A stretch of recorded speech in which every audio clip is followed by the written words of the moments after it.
Coming up next on The Health Hustle. How can I have this have the biggest impact possible in society? Because, you look at obesity, it only gets worse and worse. But I've seen how well this works for people, and I wanted to bring it to a scale where it just becomes common knowledge and household language. People are like, oh yeah, reverse diet, macros, protein, fat, carbs. Because once you know it, you take the mystery out of it, it's really easy for people to control their weight and body composition because it's math. It just comes down to energy balance and then making sure that your macros are right. And that's a lot easier to do than people think. Obviously, as somebody who doesn't have any experience in that world, getting started in it, having a lot of early on success led to a lot of early mistakes. But as we've grown, the stakes have gotten higher, and I've been lucky enough to have been raised in such a way to learn from your mistakes instead of quitting every time they happen. Hey folks, and welcome to the Health Hustle of Austin, Texas. On this show, we uncover the big ideas from your fellow health and fitness entrepreneurs in the Austin, Texas area about how they built their business and the lessons they learned along the way. Corey here, and on this episode, I had a chance to sit down with my guy, Mark Springer of Avatar Nutrition. Mark is a Louisiana boy who competed as a track and football athlete. After graduating college and working as a personal trainer, he quickly realized that all the fad diets that were hitting the scene were not going to be the solution to the obesity epidemic that was happening in America, which is why he started Avatar Nutrition in the first place. From literally sitting in his car searching for Wi-Fi outside of libraries and coffee shops because he couldn't even afford to go in to buy a cup of coffee, to now having helped serve over 130,000 people to lose excess weight, I can safely say that he has had a hell of a roller coaster ride in his 8+ years of business. Some of the things that we get into are his first brush of entrepreneurship in high school, why you should always go the extra mile, the lessons and the failures of starting a tech company, a quick rant on integrity, what it means to be prompt and helpful. I need to take a lesson on that one. The mistakes of $250,000 logo design, one of the greatest entrepreneurship books of all time. That was actually one of my probably favorite parts about this entire episode. The rise of AI and how he's using it in his business, donating bone marrow, which is kind of a side tangent, a rapid fire question round, stepping into the unknown, and so much more. One last thing, if you're a health or fitness professional and you're having difficulties getting leads, I have a free 7-step process that walks you through how to convert your social media following into paying clients. You can find the link in the description of this episode. Without further ado, let's go. Mark Springer, welcome to the show. How you doing, brother? Corey, I am doing great. It's great to be here. You've got a really cool setup. Thanks, man. Yeah, I'm excited. I did some digging, as I always do with my guests before I get them on, and you are hard to find information on. However, the form that you filled out before we started recording, you have some interesting things that I want to ask you and ping you about, which we'll get into. Between you have as you would say, a Forrest Gump-esque journey of life. Oh, as my dad would say, he's the one who coined that term. But yeah, I've just kind of been the kind of person to say yes when opportunities happen. Yeah, we're going to get into all that. Yeah. So let's go back to grassroots for you, literally, no pun intended, of you started your first hustle almost like Gary Vee-like, of just knocking on doors and doing what? Tell us a little bit more about the beginning of your entrepreneurship journey. Yeah, so that was cutting grass with a push lawnmower in Louisiana when I was in middle school. I saw what lawn services were charging. I looked at the price of gasoline, and then I saw an opportunity and asked my dad if I could borrow the mower, and I would go from house to house just asking if I could mow people's yards. And that was really my first experience. And later, those same kind of principles carried to a second idea in high school, which was my cookie hustle. But I would bake these really good chocolate chip cookies. I should have brought some because they're probably the best chocolate chip cookies. Oh, you would still ever make eat. those same cookies? Yeah, I made them like a week ago. Oh, damn. right before the power went out. So I was like living on cookies for a little bit. But anyway, people loved them. Teachers loved them. Students loved them. And I was selling them at a profit until the principal found out and shut me down. But you weren't allowed to sell cookies in school? What was the beef? Oh, health codes. Like, this is some student. We don't know if he's like washing his hands properly when he's making cookies. Yeah. So on and so forth. I love that tenacity of just like wanting to go out and sell cookies and then getting in trouble later. I think that's a good mentality for a lot of things in life.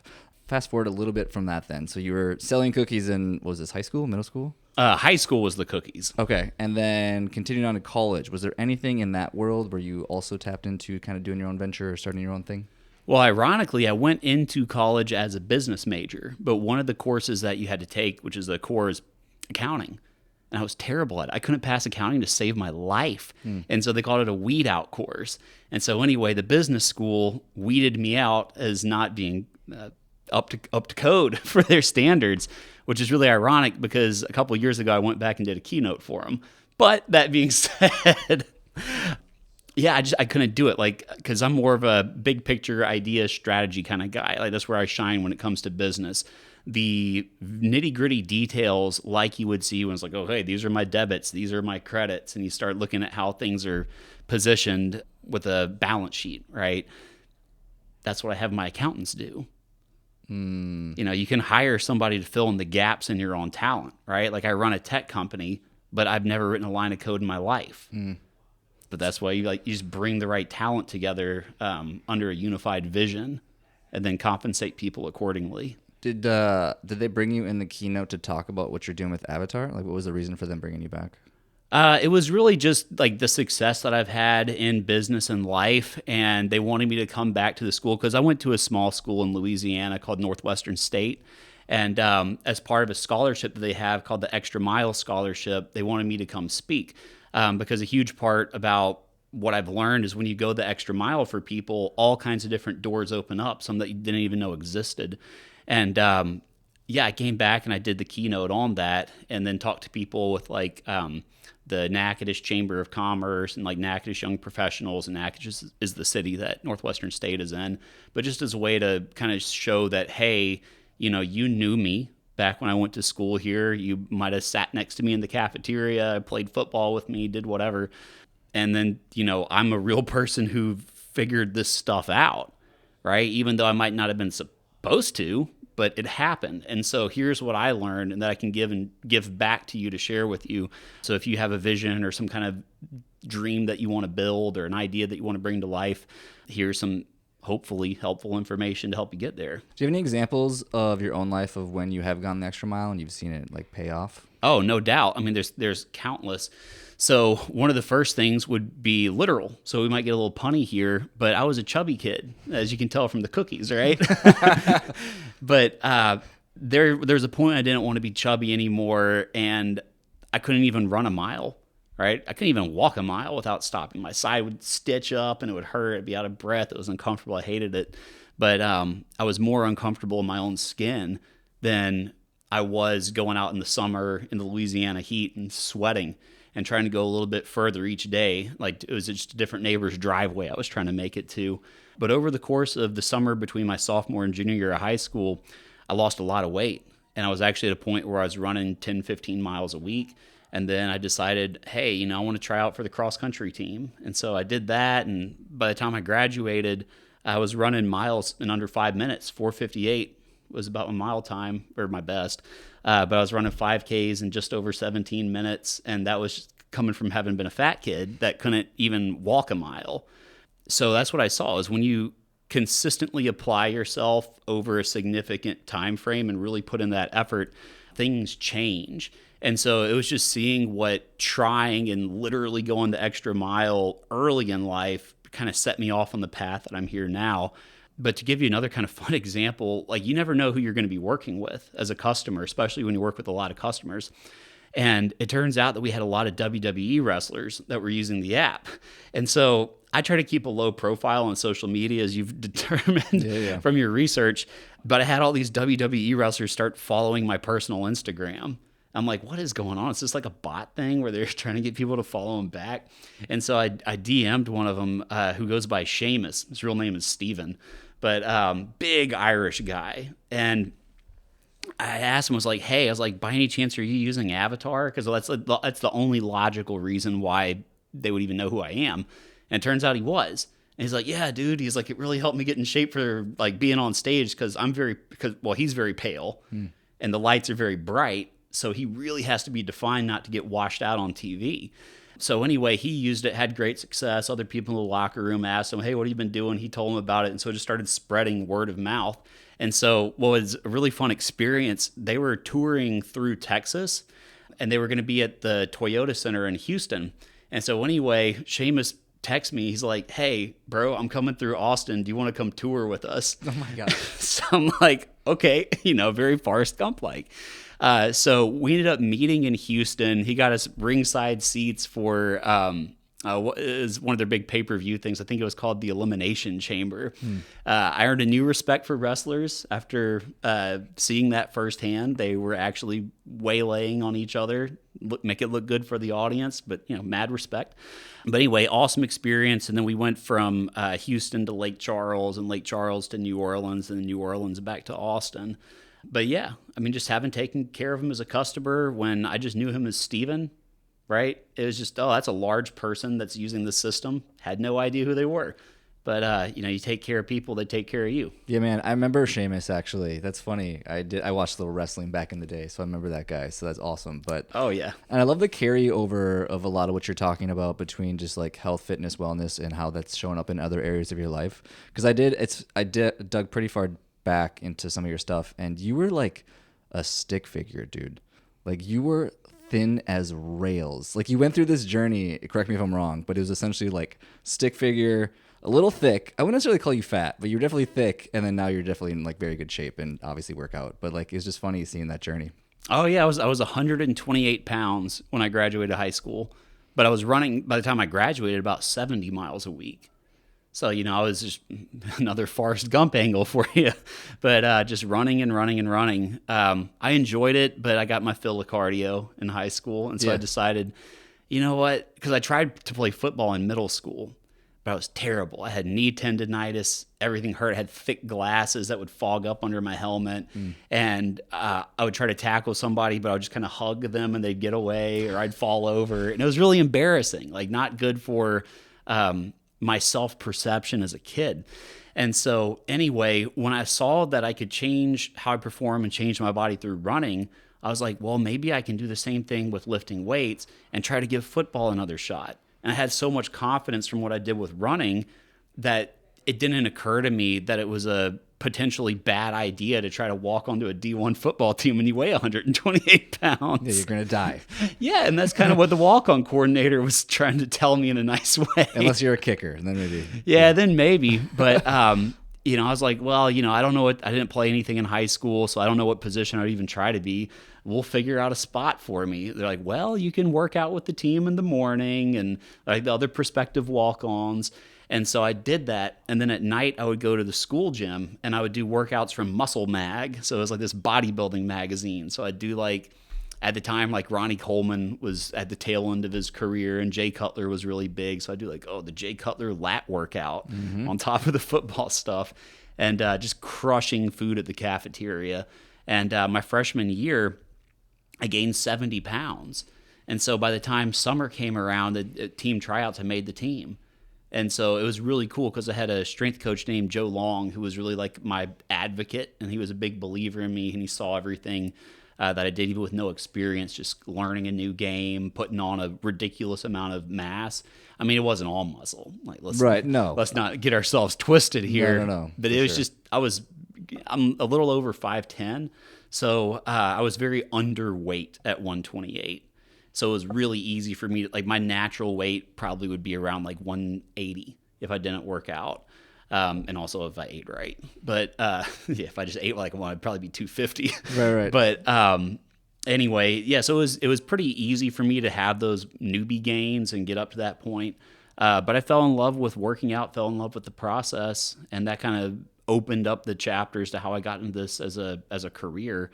But it really was wanting to share that with clients. So I got certified through NASM as a trainer, and I was training clients at the school gym on top of classes and on top of athletics to help pay for school. It's funny. I kind of had a similar journey in the sense of just the weight fluctuations. I feel like a lot of people go through that. Do you remember the movie Chunk from, what is that movie? The Goonies. The Goonies, yeah. The Goonies, Chunk. I literally look like Chunk, no joke. Really? This little fat, awkward kid. I have photos of me side by side with Chunk online. It's hilarious how close it is. But so I totally get that. Yeah. Well, if you've seen A Christmas Story, when I was little, before I started gaining weight, I looked exactly like Ralphie. Oh, yeah. I was Ralphie as a kid. We need the side by side photo. Yeah. So let's get into that a little bit then. So how did you go from being a trainer, you're very into fitness, you were to put on some muscle mass and look good and feel good, to get into the tech industry? What's the in-between there? Let's see. So the in between really came from something that I kept noticing with my clients. Like they would show up, they'd work out really hard, they would do what they were supposed to, and then they would be lost when it came to what they needed to eat. And so what I saw is like there needs to be something that I can put my clients on that will handle their nutrition. And at the time, like that was when like paleo was starting to become big. It was before keto, if I want to date myself here. But there was all these different like fad diets that were running around. At the time, like, nutrition was not my expertise by any means. Really, I switched after not being able to do business to liberal arts. So I was really focusing on like ancient history. But another story for another day. What I noticed was there was a serious lack of anything that was evidence-based. So like, okay, what are the like first principles reasons why any diet works? And none of these different fad diets ever touched on that. And so I started taking elective nutrition courses, and I'm like, it all comes down to macros, right? Protein, carbs, and fats. And it was an agriculture professor that actually put me onto that term, because he was talking about the way that they would manipulate the macronutrient composition of feed for cattle to change their beef stock. So like how marbled the meat is. And I asked him if he could do the same thing with people. And he's like, well, I don't see why not. And so that kind of kicked that off. But after college was grad school. And then after grad school, I wasn't really sure what to do, because I was a sports admin major, and that's kind of like the career path if you want to be like an athletic director or something like that. There was a brief period between then when I was working for a company that's actually headquartered out of Austin as well, called Camp Gladiator. And so I was a trainer at CG doing outdoor group fitness classes, and then I was doing like my own private training business on top of that. But I had an idea. I'm like, man, like this whole macros process is done by hand, because people would coach people at the time over email. And it was like, oh, I'll crunch your macros, do the numbers and adjust them. And you can email me 2 times a month or like whatever it is. And they charge hundreds of bucks. Like, that's how a lot of these physique coaches were doing it. And so I'm like, that system is begging to be automated. I was like, computers could do a better job of that than people. So why doesn't that exist? And I was kind of like kicking around the idea, and wasn't really sure how to get off the ground at first, because it just wasn't my background. I didn't know anybody who'd started like a company like that.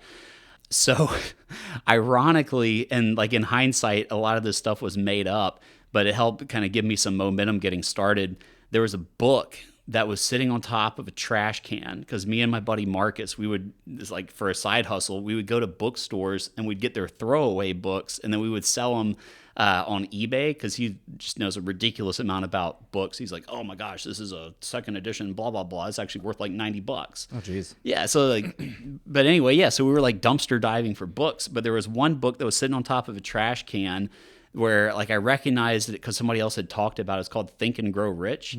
So anyway, yeah, Napoleon Hill, who CoffeeZilla recently outed as probably having made everything up. But Really? Recently? Yeah, recently. It broke my heart, because like I really liked that book, and I think a lot of the stuff that he had was very useful, especially for like building the confidence to take the actions to do what you need to do to start a business. Totally. But anyway, yeah, somebody threw it away, and I picked it up and read it and started putting it into practice. I was like, oh, I had this idea, I need to like bring the right people together, and we're going to make this thing happen. And it was like, okay, we're going to make like an automated macros coach. And I didn't know anything about tech. I didn't know there's between a back end and a front end, right? And anybody who's tech who's listening to this will probably laugh at that. Right. But I was like, oh, it can't be that hard. We'll just like make a website, right? So we contracted with a little company out in Tampa that was a marketing company that would do like custom WordPress sites. I didn't know what any of that meant. I was like, oh, we'll just have our website, and the website will adjust people's macros. And turns out that you need all kinds of databases that are specially constructed, and user management and IDs and all these different things that go into it that were way beyond the scope of what we thought we needed to do, and way beyond the budget of what we had. You know what's cool about that, though? I want to pause you quick, because I want people to get this, is that not knowing was actually to your benefit, because it actually gave you the tenacity to take action on it, versus most people that actually knew the industry would have been like, whoa, that's way too much. I couldn't possibly do that. Versus you just dove in, and then now you're almost like, well, we got to figure it out because we're here and we're doing it. Well, yeah, it turned into go hard or go homeless. Totally. So, Totally. It's a good quote, but totally. yeah, it was figure it out. But yeah, it was really funny because we had this non-functioning version of the website, and all the while that we're building it, right? Like I thought, like the plan was, okay, we're going to go to Tampa. I'm going to get a job somewhere and then work on this business on the side. So that way we're stable. And at the time I was living with another partner and now current ex-girlfriend. Like you don't mix business and personal. It's not a great idea. But anyway, we were trying to figure it out, and there's a lot that we didn't understand about what we were getting ourselves into. But it hit a point where I had to take a job working at this little gym called UFit, and it's like a competitor to Planet Fitness, and it was the only place I could get a job. I think I had applied for over 80 positions. I made it to like 12 final rounds of interviews and got no offers. Damn. So I was trying to do like staffing agencies, logistics and transportation, like everything. But nobody would hire me. And so I was like, well, I did really well in college. I was on the honor roll, started club sports. Like we started a dodgeball team at my school, and like in the world of college and postgraduate, I was the man. But the man wasn't good enough apparently. So it was really it was tough to swallow, and also going deeper into credit card debt while you're trying to get something off the ground that may or may not work. That was rough. But anyway, so I took a job at this place making $10 an hour and then doing a little bit of training there too, trying to get it all figured out. But what was funny is that job ended up technically firing me because my director, right, my training director went out of the country for a couple weeks. And so I took all her roles. And so I was working probably 65, 70 hours a week. And then when it came time for payroll to be run, they tried to get me to sign off that I didn't work those hours because they had a company policy that they didn't pay overtime. But by law, they'd be required to pay overtime. And so anyway, I was like, I'm not going to do that. I was like, I worked that. It's owed. But anyway, they're like, all right, we'll pay you, but you're not going to be working for us anymore. I'm like, all right, deal. Yeah, no kidding. Yeah, but at the time, Katie, my business partner, had just got a job herself working as a dietitian at a nursing home in a little place called Plant City, Florida, which is sort of in the middle of nowhere. But what we would do is, because Katie's job at the nursing home paid a lot more than UFIT did. So I was like, okay, we can pay rent and we can eat on this budget. And so while she was at the nursing home working there, like it's kind of funny that because the place she worked at actually wound up on national news because like rats were falling out of the ceiling. Oh my gosh. Yeah, it was rough. But anyway, what I would do is I would try to find free Wi-Fi. So I'd go to the Plant City Library, or I'd camp outside of the Starbucks because I couldn't afford to like actually buy a coffee, but I would like sit out there and be like sweating in the car, like ghostwriting articles and doing like voiceover recordings for videos. And there was one of our old videos, like these don't exist on the site anymore. Maybe we should like put them back up just for like, wow, look how far we've come. Yeah, totally. But you can hear an acorn hit the roof when I'm recording. But I finally had it, and like I finally got everything in one take. It was like 3 minutes without stuttering. So we ended up rolling with it. But for a while, you hear this little like 2 minutes into the video, just that little acorn hitting the roof of the car. That was like our sound studio. But yeah, I mean, that's the thing is like nobody told me it was going to be like that. I thought it was going to be a lot easier than it was. It wasn't. But that got us to launch day. And when we first launched, we had another partner. There were 3 of us when we started, and he's well known in the industry. So we were the first company to ever do anything like what we're doing. There's plenty of competitors that we have now because it's a great idea. But he has a large following. I'll name drop him because we're well past the point where the legal stuff is passed. Sure. Yeah, Lane Norton. Yeah. So one of the first guys to really pioneer the whole evidence-based approach to nutrition. So when we launched, we had a lot of people sign up, like 1,400. And so that's 1,400 times $10. Right? That was paid to us because we were a $10 a month service. And so we had cash flow because we had customers, and everything broke, right? Chase froze our bank account because they saw so many transactions. They thought it was fraud. So trying to figure that out. So people were like blocked from signing up. The website was crashing because it wasn't built for the traffic. And there wasn't even a back end that was built. So everything was just like initial calculations. So it was a disaster. And so we were getting angry emails from customers that were coming in faster, not than we could respond to them. They were coming in faster than we could open them. And so, it was being awake for about 20, 21 hours a day for about a week. Jesus. Like trying to figure out what we needed to do. And so we used the money that had come in to hire freelancers to basically patch and build the very basic framework that should have been there before we launched. And then all in the meantime, this was a massively valuable lesson that was learned, was even though most of the people were really angry when they sent those emails, they weren't expecting a person to answer them back and try to help them. Because I was thinking, these are all people who are coming here for a reason. Like, they gave me their money. I need to take care of them. And so I had something called a GUI, which is a graphical user interface where I could basically just type in a command line, the basic stats about the person, then it'll spit out their macros. And so I was running the adjustments for about 1,400 people by hand through a GUI for a few weeks, kind of getting started, and also maintaining all these email threads. So it was just nonstop. Like, I think I have a little bit of arthritis as a result of that. But that being said, taking care of those initial wave of customers that were originally upset turned them into people that have been lifelong customers and advocates for what we do. Mm-hmm. So it turned them from being just like a customer to a fan. And then them using it, getting good results, sharing it word of mouth is how the company continued to grow and become what it is today. And there's a lot more that we can go into with that, but it just like it wasn't all sunshine and rainbows, like especially getting started.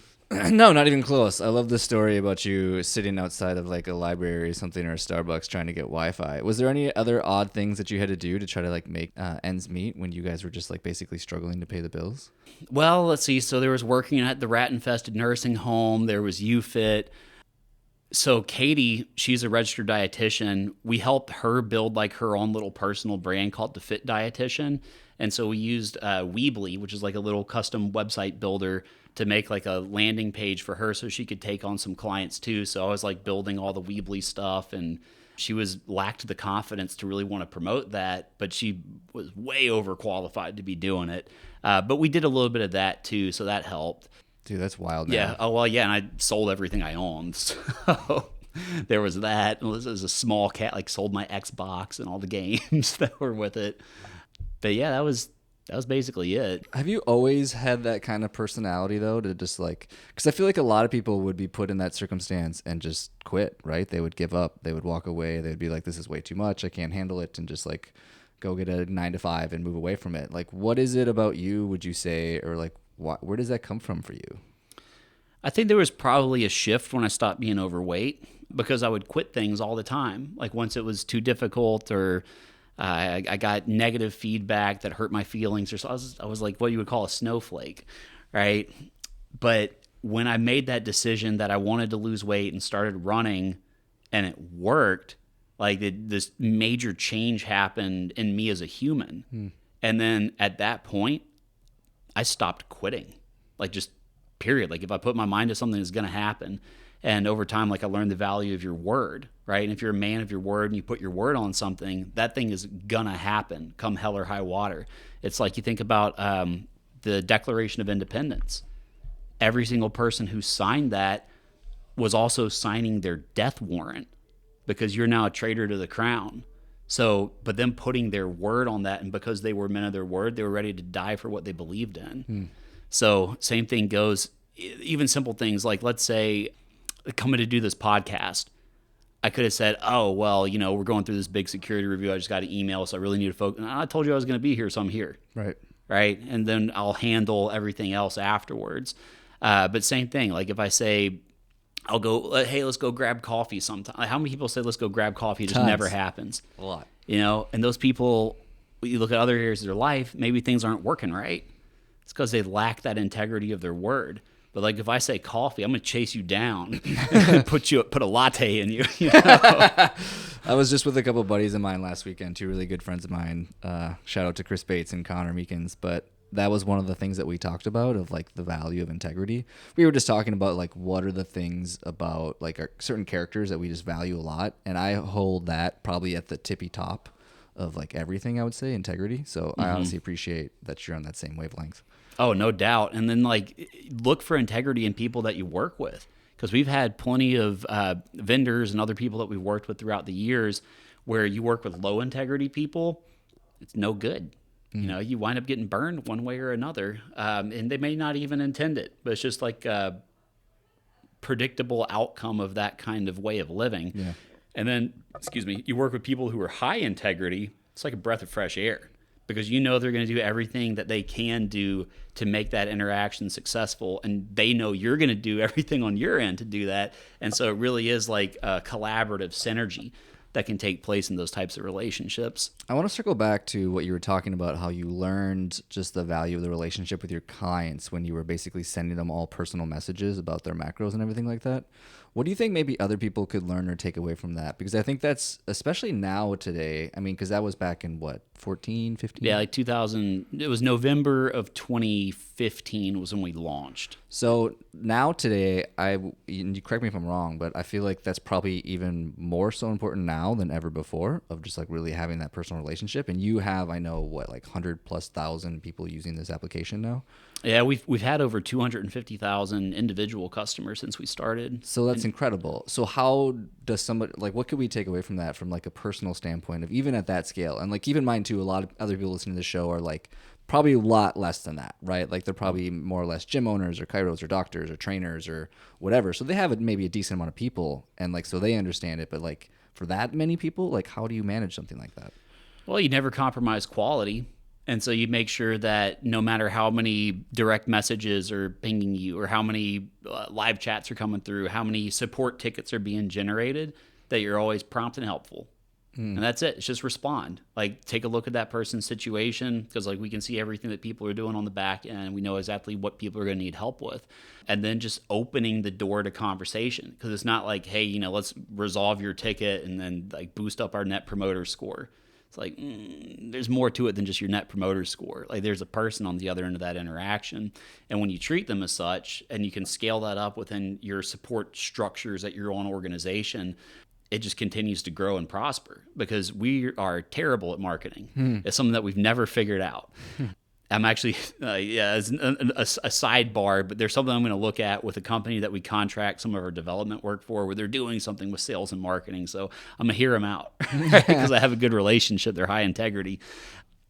But that being said, all of our growth has come from happy users and people that we took good care of. And the system works great. Like all you have to do is use it. Like my older brother, he actually started using it earlier this year. Sometimes it takes your family the longest to get on board with stuff that you do. But he said he had one complaint. He's like, it only works if you use it. I'm like, yeah, that's everything. But that being said, even though the system itself will work for anybody who uses it, a lot of times people are going to have their own holdups for why they're not going to be using it the way that they're supposed to.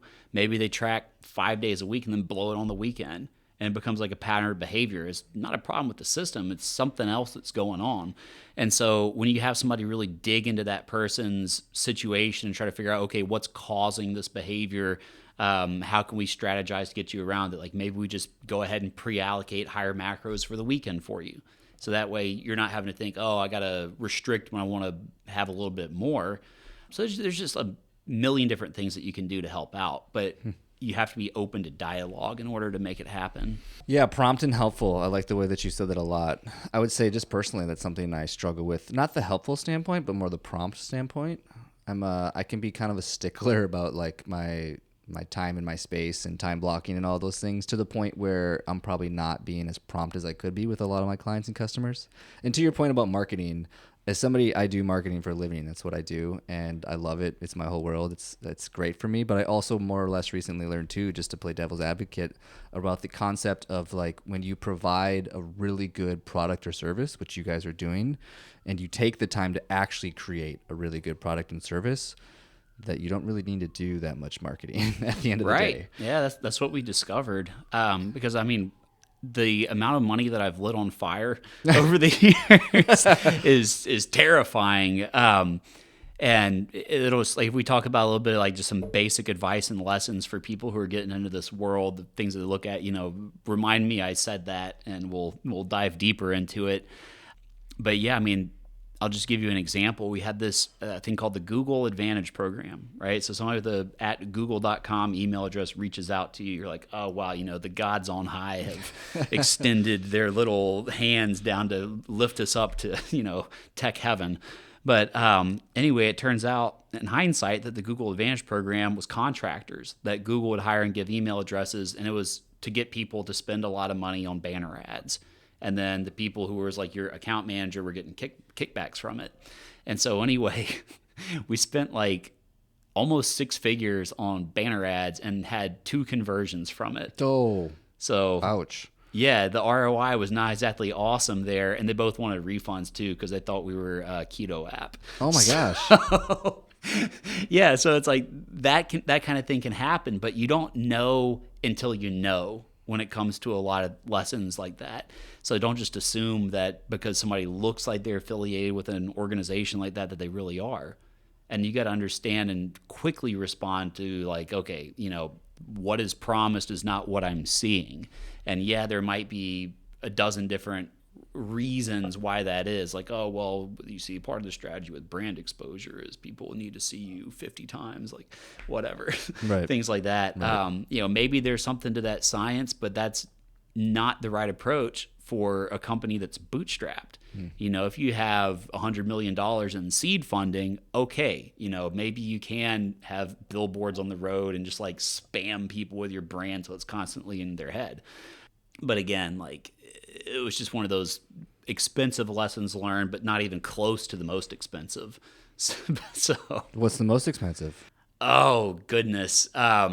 In terms of just raw numbers, it would be understanding what a bounce transaction is or understanding declines, because industry standard is around like a 15% decline rate for online transactions. So most of them are called soft declines, but it's just a bank declining a transaction because they don't think it's a reputable vendor. But then you have hard declines, which are things like an expired credit card, a credit card reported lost or stolen. Didn't know anything about declines when I was doing this. So for like the first year, like maybe year and a half, we had this massive amount of money that was accounts receivable, right? One of the few things I remember from accounting, right? So we had like, I think it was 1.4 million in accounts receivable. So it was money that was supposed to have been paid to us by customers that we never collected on.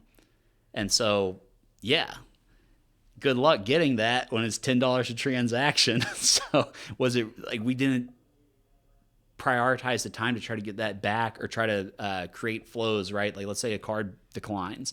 So we say, hey, there's a problem with your card. Please update it, if you want to continue using the service. Simple things like that. So, it was a very expensive lesson learned, but so people got to use the product for free for a while, basically. Oh yeah, a lot of people, about 15%. I know you've recently touched on a logo expenditure as well. Do you want to share that? Oh yeah, that was our $250,000 logo. So, so that's the thing is like when we started, like we had a lot of customers and not a lot of expenses. So we had a lot of money that we very poorly managed. Because, again, neither myself nor Katie nor Lane really understood these things. And that's why we made so many mistakes. But, for instance, once we were doing really good, we're killing it, we're like, hey, let's build like an app for iPhone and Android. And so we're not just a website, because we were a website that was connecting to another tracking app for people to track their macros on. We found a company that was like a dev shop in Tampa. And they're like, oh yeah, we can build this for you. It's gonna probably take us about 3 or 4 months, and we're wire transferring $60,000 a month over to them to build it. And so they would send us screens of like, oh yeah, look at all this work that we've gotten done, blah blah blah. But they were just renderings. So we're like, hey, we need. And at the time, we still had a couple freelance developers that were working for us, and they're like, see if they'll actually send you the code. Like, I'd like to take a look at it, and they just wouldn't do it. And so at the time, like I had this thing called a sunk cost fallacy that was running in my head. So it's like, oh, we've already invested so much. Like, I'm sure they're not going to screw us over. Right? Yeah, I wanted to believe that they were reputable. But it turns out that they were billing us for hours that they were using to work on other projects because they had overbooked themselves. And by the time we figured that out, they were being sued by like 3 or 4 other companies. Like one of them was John Deere. Jesus. And they ended up filing for bankruptcy, and the guy fled the country. But yeah, so all we actually got out of that was a logo that we don't even use anymore. And we put about $250,000 into it. Damn, dude. Yeah. I could see how that could very easily happen, though, because like in a lot of ways, agencies are essentially selling time, right? The time that they put into logos or websites or design or whatever the case might be. And like, yeah, you don't really know where that time's going at the end of the day. And so it's funny, though, John Deere, though, actually, where I did my graduate school, the headquarters is Quad Cities. That's where John Deere headquarters is. That's where I actually did my grad school. So that's funny. So you guys have, again, we're getting real punny on this episode, but you have a certain client avatar that you essentially associate your business with. Do you mind sharing that story and where that comes from? Well, I can tell you where the name comes from. It's actually our patent attorney. So our patent attorney is a guy named Al. And Al, he's one of the coolest dudes you'll ever meet. But he had hemophilia. And so that's a disease where if you get cut, you basically don't stop bleeding. So, really hard thing to have growing up, but it limited his ability to like play like a normal kid. And over time, it can cause your joints to calcify. So it hit the point where he was effectively paralyzed from the hemophilia because his joints were all locked up. So he was trapped inside of his own body, but he ended up getting a liver transplant, which is like a very important thing if you have hemophilia. So he had that liver transplant, and the calcification went away, and he had his body again. He could move around normally. And around that time, like the movie Avatar had come out, and it really made an impression because like your body is the avatar for your mind and your consciousness to experience life. And he's like, people who are overweight are trapped in their bodies instead of being enabled by them. So the body's like an avatar. You're like avatar nutrition. I'm like, yeah, that's awesome. I love it. And so that's how we ended up coming up with the name. That's cool. I like that. That's really good. I definitely have not heard that story, so I appreciate you sharing that one. Oh, yeah, not many people have. So one thing I wanted to ping you on quick was that one of your favorite books is Atlas Shrugged. Can you maybe share why? And I want to preface this by saying that book took me at least over a year to read. And it's one of those books where, like, if you talk to a ton of entrepreneurs, that a lot of them recommend it. I feel like people fall in 2 camps. It's like they all recommend it or they've like never heard of it, basically, is like the 2 camps I feel like it falls into. What's it so, like, why is it so important to you, I guess I should say? It speaks to my personal political philosophies in the most one-to-one perfectly matched up ways possible, right? Because I'm extremely libertarian. And that's kind of what Ayn Rand was, is like like objectivism is the philosophy that she founded. And then when you look at Atlas Shrugged, like it's really about people. So like your movers and shakers of the world that you don't necessarily think about, right? Like the engine that runs society and all that. And if you just, for lack of better words, take a dump on those people all the time and you drive them away, like don't expect the things that were a byproduct of their work to stick around for long, and then things start to collapse. And there's a lot of parallels that I see in today's society. Like, what's a good example? It was the Equality of Opportunity Act in Atlas Shrugged. And does that not sound like something you could see coming out of Congress today, right? Because there's a lot where people think, oh, everybody should have the same outcome in life, right? Well, I think everybody should have the same opportunity, right? That's what freedom is all about. But people are different. Like people have different ambitions, different desires, different things that are important to them, different skills. Like no 2 people are exactly the same, not even identical twins. The minute you're born, that's when there's a divergent path. But all that being said, like I believe that people should have the freedom to carve their own way in life with minimal interference from outside forces. And that was kind of like the vision that Ayn Rand painted with Galt's Gulch, right? So you have like the whole "Who is John Galt" thing, and all the people just kind of like form their own society where they freely trade and interact with one another and kind of rebuild while society outside of them crumbles. Totally. Yeah, I read that and Fountainhead, both for reasons of just like entrepreneurship and how the carryover between both of those is just like so profound. You hit on something though that I didn't even actually pick up in the book, which is hilarious. And so anybody listening to the show, for the record, this book is long as hell, which is why it took me so long to get through. but it's definitely worth the read. But you hit something about the engine of society that I really liked. I didn't actually associate that with the engine that she was hunting down throughout so much of the book. I'd never Oh yeah, associated that. it was a little sneaky metaphor she put in there because like you had John Galt's literal engine that they're trying to find, Right. but really the engine that runs the world was the people. Totally. Yeah. I think I'm going to butcher the quote, but one of my favorite lines from that book was that she said something along the lines of like, there's no bad work, just bad workers, essentially. So more or less, it's like, it doesn't really matter what you do per se, as long as you just like put good effort and energy towards doing it, right? It's not the Right. title so much that's important. Yeah, I don't remember exactly where that was in the book, but I mean, it's loaded with great quotes. Like my favorite is the speech from Francisco d'Anconia when he's talking about like, no, like trying to generate value is the real principle of what money is. And so he's like, if you are creating something that earns you wealth in a non-manipulative way, like you're just serving a need in the market, then you're doing something good because you're creating goods and services that people didn't have access to before, and then they're rewarding you for that with money. Totally. And it's a cool thing. And you know what you choose to do with that is on you. Like if you want to just continue growing what you're doing, which is what that was always my thing, is like, how can I have this have the biggest impact possible in society? Because, you know, you look at obesity, it only gets worse and worse. But I've seen how well this works for people, and I wanted to bring it to a scale where it just becomes common knowledge and household language. People are like, oh yeah, reverse diet, macros, protein, fat, carbs. Because once you know it, you take the mystery out of it, it's really easy for people to control their weight and body composition because it's math. It just comes down to energy balance and then making sure that your macros are right. And that's a lot easier to do than people think. So, yeah, you know, obviously as somebody who doesn't have any experience in that world, getting started in it, having a lot of early on success led to a lot of early mistakes. But as we've grown, the stakes have gotten higher, and I've been lucky enough to have been raised in such a way to like learn from your mistakes instead of quitting every time they happen. But anyway, we got a lot of big things that we're working on. We even shifted more to like a B2B model. So instead of just working with individual customers, now we work with gyms, coaches, and trainers who can leverage what we've built at Avatar to add nutrition coaching to what they do, or if they already have it, to save them a ridiculous amount of time. But that's been a big thing for us. And again, it came from a customer request because we had a guy who he had Fit Body Bootcamp franchises, like 12 of them in the Michigan area. And so anyway, he's like, hey, is there any way I could provide Avatar for my members at my gyms?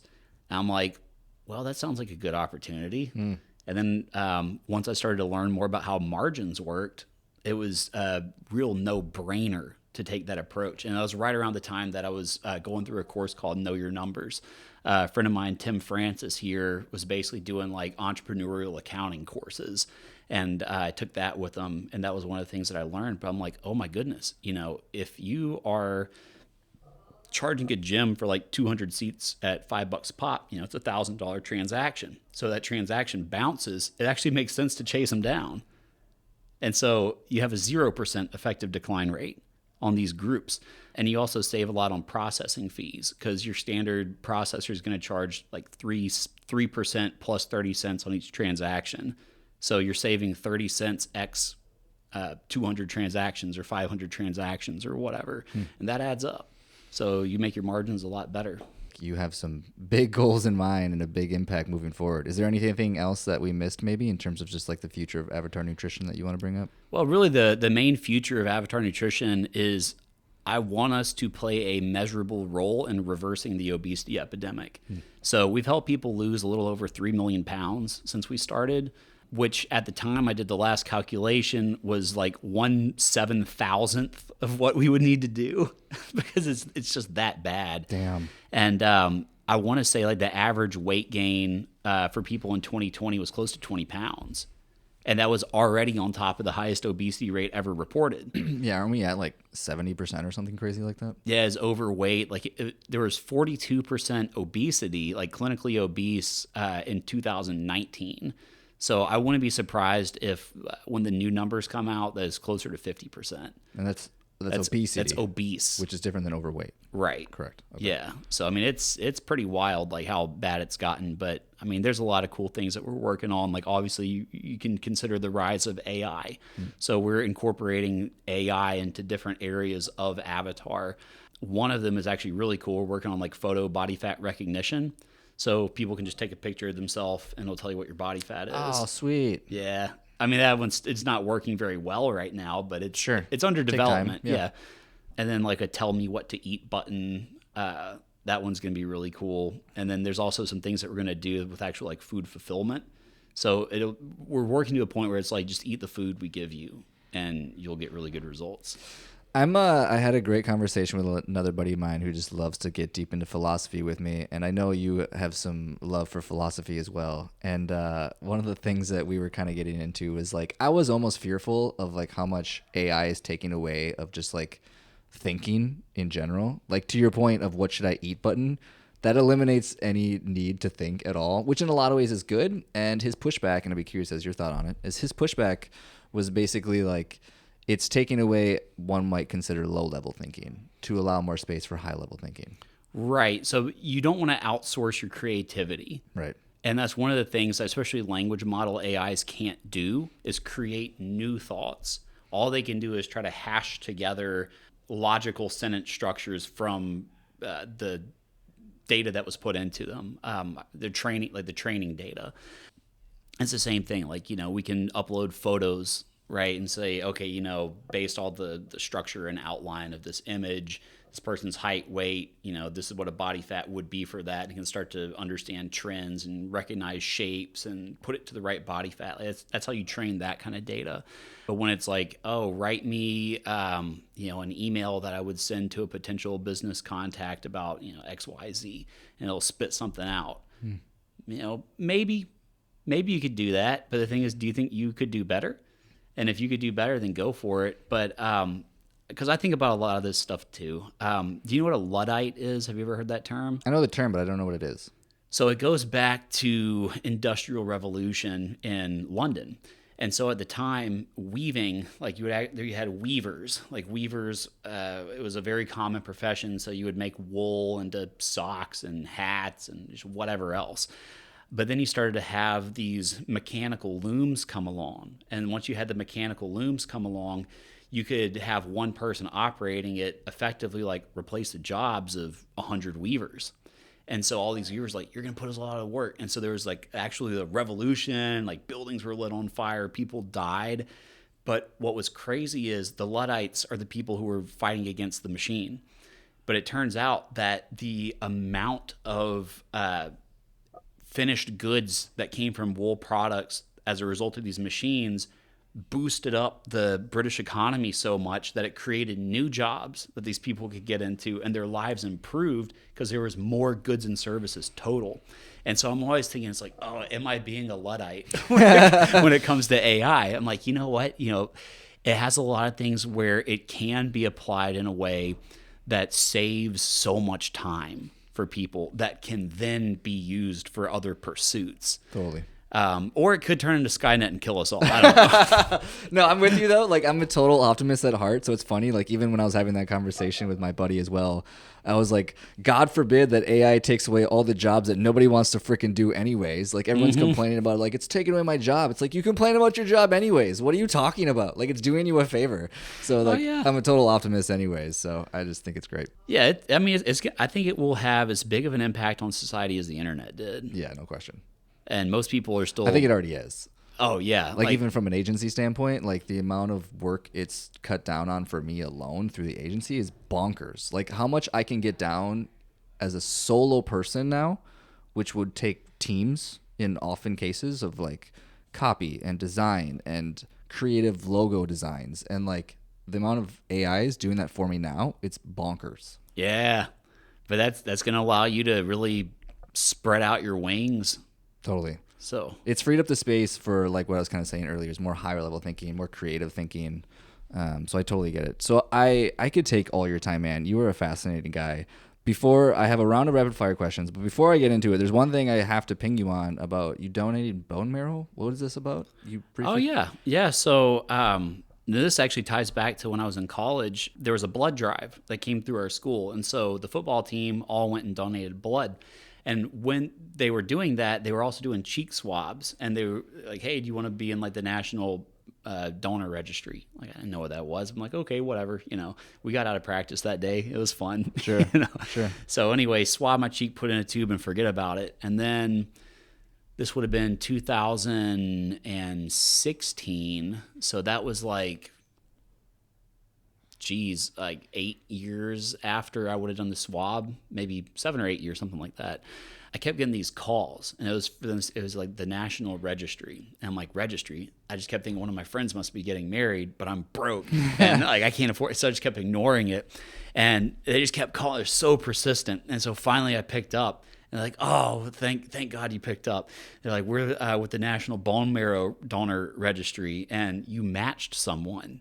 I'm like, what? Oh, cool. And they're like, yeah, it's like 1 in 2 million odds anyone ever like just matches a stranger.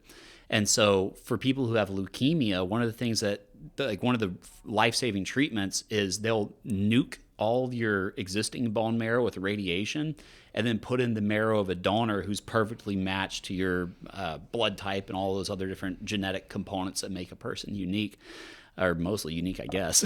But anyway, what happens is the donor's marrow sets into the bones, absorbs into them, and then starts generating healthy, cancer-free blood cells.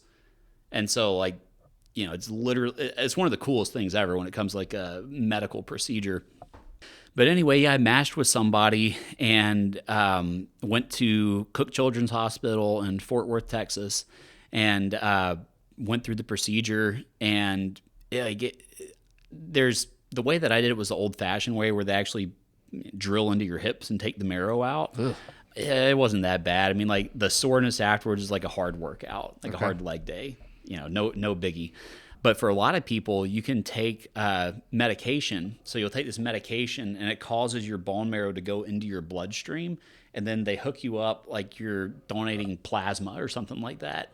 And so they'll take your blood out, then they'll filter the marrow out of your blood and then put your blood and plasma back into you. So you don't even have to get any drilling done in your hips. But I had too many concussions for that medication from my time playing football. So, I had to do it the old-fashioned way. But, I tell people every chance I get, like, it's free. Just go to bethematch.org, and they'll send you a kit. You can swab your cheek and have your own story if you're lucky. Forrest Gump. Yeah, buddy. It's funny. Be the Match. Actually, their headquarters is in Minneapolis, right next to where I used to live. I'm from Minnesota, and I'd walk by that headquarters all the time. And I remember people that used to work for them, and they would fly around with their little like cartons of like bone marrow or stem cells or whatever it was, and like because they only survive for so long, so they had to like get people to like fly on certain trips and do all these crazy odd hours. And yeah, it's a really interesting company, but. Yeah, well, actually, we raised a bunch of money for them because we're doing a paid transformation challenge. It's active right now, but the way that we did it was it's like a $50 entry fee. Half went to bethematch.org, and the other half goes to like a prize pool for the winners. So raised a bunch of money for them. So I'm really looking forward to like cutting that check at the end of the challenge. That's awesome, man. Yeah, good for you. Service. I have rapid fire question round for you. You ready, my man? All right, let's do this. What's your best business advice? Know your numbers. The classic. Best marketing advice. Let your customers do it for you. Favorite part about entrepreneurship? The creative outlet of it. When are you the most productive? Before the sun comes up. Who is your inspiration? I'll say Elon Musk. Cool. Tell me one secret or something just most people don't know about you. I feel like we might have dove into a few of these things, but I was actually in season 1 of True Blood on HBO. As like an actual character? Or what? No, I was a photo double, body double, and stand-in, but it was a really fun summer job. Forrest Gump again. Yeah. What would you change about yourself? I'd make myself 2 inches taller. What's your favorite app or resource right now? I can't say Avatar. I was gonna say other than Avatar. I got to give a shout out to a company called Top Tal. But basically what they are, they're a technical vetting agency, and they connect freelancers to tech entrepreneurs. And so that's where we've gotten a lot of our development help from, and they've been amazing, like some of the best people to work with. Huh, cool. Yep. When were you the happiest? Now, Love it. What's your favorite part about Austin, and you can't say the people? if I can't say the people, I will say the food. Okay, that's fair. Everyone says they're people, and by the time I got that for like the 20th time, I was like, okay, we get it. People here are great. We can't use that as an answer anymore. Well, so actually, I might go back on that because I'm from Louisiana and the food's better there. Oh, okay. But anyway, Well, you got your cookies here, so you should. yeah, my cookies are here. Like I'll make some gumbo and etouffee and things like that. Really, really wow people. But like one of the really neat things that I found about Austin is the diversity of industries that are located here allows you to learn things that you might never have even come across, just so long as, again, you're putting yourself out there. So it's kind of a people thing, but it's also an opportunity thing here. Like the opportunities here are off the freaking charts. Yeah, I've never thought about that, but yeah, the diversity of like all the other things happening here and what you can learn from other industries. It's huge. I have one last question. Before I ask that question, though, I just want to acknowledge you, man. Like, it's so cool to see this journey of literally like working out of a car, trying to find Wi-Fi and credit card debt, struggling to pay the bills, taking up odd jobs, and to where you're at today of like even prior to getting on the show of like huge things into the future ahead of where you're going. And I just want to acknowledge that, man. That's cool. I appreciate that. Yeah. And like I said, no lie. Like I feel like there's a million other things I wanted to dive into, but I do want to respect your time because I know you're a busy guy. But before I ask my last question, other than Avatar Nutrition, what's your plug? I know you guys are kind of push Twitter a little bit more. What else? Well, I mean, we're on all social medias as Avatar Nutrition. Yeah, Twitter is something that we've been trying to push a little bit harder because it's something that helps us get in front of new eyeballs on that individual level. But yeah, I guess the other thing that I would plug, if I had to plug anything, would be bethematch.org. So, go to their website. Again, they'll send you a kit for free. The kits cost money, which is like why we're doing a fundraiser for them to help them cover those costs. But if you want to donate, you can donate directly on their website as well. But yeah, I mean, it's one of those things where you just got to think if the shoe was on the other foot, I think I'd want somebody doing the same thing for me. Totally agree. I love small town stories. And so the fact that I literally lived like right next to the headquarters in Minneapolis, and now we're talking about this today. It's kind of baffling to me, actually. It's called serendipity, brother. So last question, really it's just your best piece of advice for other entrepreneurs out there is really what it comes down to. So like if you were to start over even maybe from ground zero of Avatar Nutrition, or you were somebody else, whether it's a trainer or a gym or somebody starting an app, what's maybe the best piece of advice you could give to a young entrepreneur and make sure they're doing the right thing? Be open and comfortable stepping outside of what you know. Because all information, you could think of it as a pie chart, right? So there's a little tiny like hair sliver on that chart that's stuff that you know, right? Your areas of expertise. There's another little hair next to it that's the things that you're aware of that you don't know. I mean, that could be like Arabic. I know it's a language, but I don't know how to speak it. And then you have everything else, right? And where you grow is when you step into the unknown unknowns. And that's when you have the ability to actually tap into information that you've never come across before and apply it to your own life and vision. And a big part of that's dropping your ego, because a lot of times just admitting that you don't know something to a complete stranger, I'd love to tell you about accrual accounting, or like who knows what it's going to be. And it's just like I have a good friend who's in the startup world here in Austin, who the unknown to me was how startup financing works, like how seed rounds and all that goes. We were bootstrapped. I didn't even know bootstrapped was a word. Right. Because, I sold all my stuff at a garage sale at my dad's house, and, that in my bank account had like $5,000, and, that was my startup money. But anyway, there's been so much that I've learned that has been applied to the business as a result of, again, just stepping outside of what I know and being okay with being the guy who just doesn't know. People love to teach. Like, it's your most successful people, whether it's like, find the biggest guy at the gym, that's going to be the person who's most willing to tell you about working out. You find the richest guy at the hoity-toity event, they're probably going to love to talk to you about like their life and what they did. And you're going to learn some good stuff. Totally, man. I was just recently on a cruise and we went scuba diving, and it was the first time I've ever done it in my life. And that opened a world of knowledge that I didn't even know existed, even to the degree of like learning about how anxiety feels when you're 40 feet underwater and you can't come up again. Like that was a lesson in itself. But Oh my goodness, the bends. Yeah, man. Yeah, but appreciate you being on the show. Thanks, brother. Corey, Thanks, anytime. man. Hey, friend, thanks for listening to the show. And if you have any feedback for me about the show or any other guests that you'd want to see in the show, definitely shoot me a message. I love engaging with my audience and figuring out how I can provide the best value possible to the people listening to this show. Before you go, I only have one ask of you, and that would be to check out my 3 Tips Tuesday newsletter. It's 3 marketing tips every Tuesday specifically for the health and fitness entrepreneur to help them attract new leads. If you press the link in the description, it'll take you directly to the archive of all my previous newsletters, and you can decide for yourself if it's something for you. If you end up finding it helpful, you can just sign up for the newsletter and you'll get it in your inbox every Tuesday. Thanks again, and keep hustling, my friends.